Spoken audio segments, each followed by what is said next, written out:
Our mom died 2 years ago, but every morning, a homeless woman at the abandoned Stagecoach stopped braids our hair. Subscribe to Wild Sky Stories' new emotional tales every day. The morning sun painted gold across the dusty plains of Dusty Springs, Arizona Territory, 1885. Samuel Hartley stood at the kitchen window of his modest ranch house, watching his 2 daughters walk toward the schoolhouse in town. Something had been bothering him for weeks now. Every morning, Rosie and Lily left the house with their hair loose and tangled, refusing his clumsy attempts to brush it. Yet every evening they returned home with the most beautiful braids he had ever seen, intricate patterns woven with wildflowers and ribbons that seemed to appear from nowhere. Samuel was not a man who asked too many questions. Since his wife Margaret had passed 2 winters ago from fever, he had barely kept the ranch running while raising 2 little girls alone. His hands were made for roping cattle and mending fences, not for the delicate work of caring for daughters who needed things he did not know how to give. But tonight, he decided he would ask. The evening meal was simple: beans, cornbread, and the last of the dried beef. Rosie, who was 8 years old with her mother's green eyes, ate quietly. Lily, only 6 and missing her 2 front teeth, hummed a song Samuel did not recognize. "Girls," Samuel began, setting down his fork, "I need to ask you something." Both daughters looked up at him. In their faces, he saw Margaret. The curve of their cheeks, the way their eyebrows lifted when curious. It still hurt to look at them sometimes. "Your hair," he continued. "Every day you come home with those pretty braids. I know I did not do them. Mrs. Patterson at the general store said she did not do them. Miss Weatherby at the school said the same." Rosie and Lily exchanged a glance, the kind of glance that held a secret. "You can tell me," Samuel said gently. "You are not in trouble." Little Lily spoke first because she could never hold anything inside for long. "The lady at the old Stagecoach stop does it, Papa." Samuel felt his heart tighten. "What lady?" "She lives there," Rosie explained, her voice soft. "She does not have a real house. She sleeps in the old building where the stagecoaches used to stop before they built the new station on Main Street." Samuel knew the place. It was an abandoned wooden structure at the edge of town, its roof half collapsed, its windows empty of glass. He had passed it 100 times without ever thinking someone might be living inside. "She is so nice, Papa," Lily added, her eyes bright. "She waits for us every morning. She has a brush that used to belong to her mama, and she sits us down on an old crate, and she braids our hair so pretty. She says our hair reminds her of honey and sunshine," Rosie said. "She says we are the prettiest little girls in all the territory." Samuel did not know what to say. His daughters had been visiting a homeless woman every morning without telling him. He should have been worried. He should have been protective. But instead, he felt something else entirely. He felt grateful. For 2 years, his daughters had gone without a mother's touch, without the gentle hands that knew how to make a little girl feel beautiful. He had tried so hard to be enough for them, but there were parts of mothering that he simply could not replicate, and somehow, a stranger had filled that space. "What is her name?" Samuel asked. "Miss Evangeline," Rosie said. "But she told us to call her Miss Evie. Does she have family?" Both girls shook their heads. "She said she had a husband once," Rosie said quietly, "and a little girl too. But they went to heaven a long time ago. She said our mama is probably taking care of her little girl up there, and that is why she wants to take care of us down here." Samuel's throat tightened. He pushed back from the table and walked to the window, staring out at the darkening sky so his daughters would not see the tears forming in his eyes. The next morning, Samuel made a decision. He told the girls to go ahead to school, that he would catch up with them later. Then he saddled his horse and rode toward the old Stagecoach stop at the edge of town. The building was worse than he remembered. The wooden boards were gray and splintered. The sign that once read Dusty Springs Stage Station hung crookedly from a single nail. Tumbleweeds had gathered against the eastern wall, and the whole place looked like it might collapse with the next strong wind. Samuel dismounted and approached slowly. "Hello?" he called out. "Anyone here?" For a moment there was only silence. Then he heard movement from inside. Footsteps, hesitant ones. A woman appeared in the doorway. She was younger than he expected, perhaps 30 years old. though hardship had etched lines around her eyes that made her seem older. Her hair was the color of autumn leaves, pulled back in a simple braid. Her dress was faded and patched in several places, but it was clean. She held herself with a dignity that seemed out of place in such desperate surroundings. "You must be their father," she said. Her voice was soft, like wind through prairie grass. "I am Samuel Hartley. I know the girls talk about you every morning." A small smile crossed her lips. "They say you make the worst biscuits in Arizona territory, but you try so hard that they eat them anyway." Despite himself, Samuel laughed. It was the first real laugh he had produced in longer than he could remember. "That sounds about right," he admitted. He looked at her more closely now. Her eyes were blue, the color of the sky just before sunset. There was kindness in them, but also a deep sadness that he recognized immediately. It was the same sadness he saw in his own reflection every morning. "My name is Evangeline Monroe," she said. "I suppose you have questions." "I suppose I do." She gestured toward an old crate by the door. "Please sit. It is not much, but it is what I have." Samuel sat.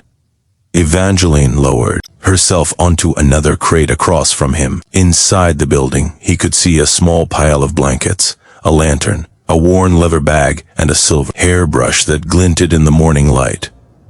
"I came here 6 months ago," Evangeline began. "I had nowhere else to go. My husband Thomas was a surveyor for the railroad. We had a small farm in New Mexico territory. A beautiful life. A daughter named Grace." She paused, and Samuel saw her hands tremble slightly before she clasped them together. "There was a flood," she continued. "The river rose so fast in the night. Thomas tried to save Grace. They both." She could not finish the sentence, but she did not need to.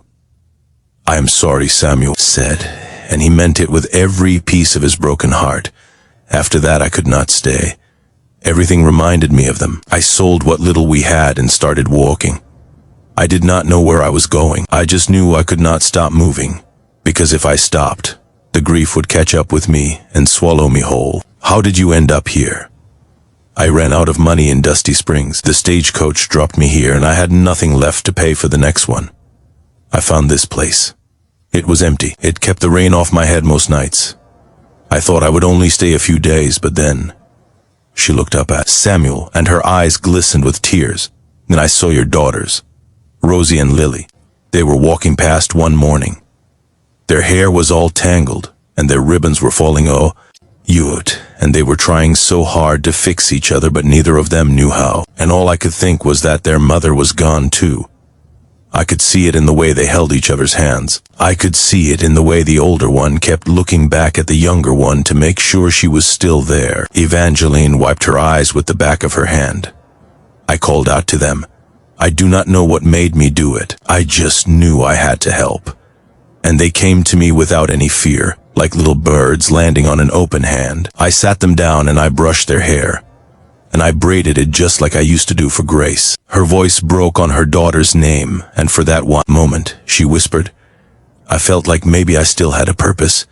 Maybe I was still someone's something. Maybe all this pain meant something if I could just make 2 little girls feel loved." Samuel sat in silence for a long moment. He did not know what to say. All his life, he had been a man of action, not words. He fixed fences when they broke. He herded cattle when they wandered. He built fires when the nights grew cold. But this woman needed something he could not build with his hands. "Come work at the ranch," he said finally. Evangeline looked at him with surprise. "I need help with the girls," he continued. "I need someone who knows how to do the things I cannot do. Braiding hair, mending dresses, teaching them to be young ladies. I can offer you a room in the house, 3 meals a day, and a small wage. It is not much, but it is honest work, and you would have a real roof over your head, Mr. Hartley." "Samuel, please." "Samuel," she said his name carefully, like she was testing how it felt on her tongue. "I could not impose like that. What would people say? A woman living in a widower's home. People can say what they want. I stopped caring about gossip the day I buried my wife. My daughters need someone, and you need a home. That is all that matters to me." Evangeline studied him for a long moment. He could see the war happening behind her eyes. The pride that told her to refuse. The practical need that told her to accept. The fear of opening her heart again after so much loss. "Let me think about it," she said finally. Samuel nodded. He stood and tipped his hat to her. "The offer stands as long as you need it to." 3 days passed. Samuel did not go back to the stagecoach stop.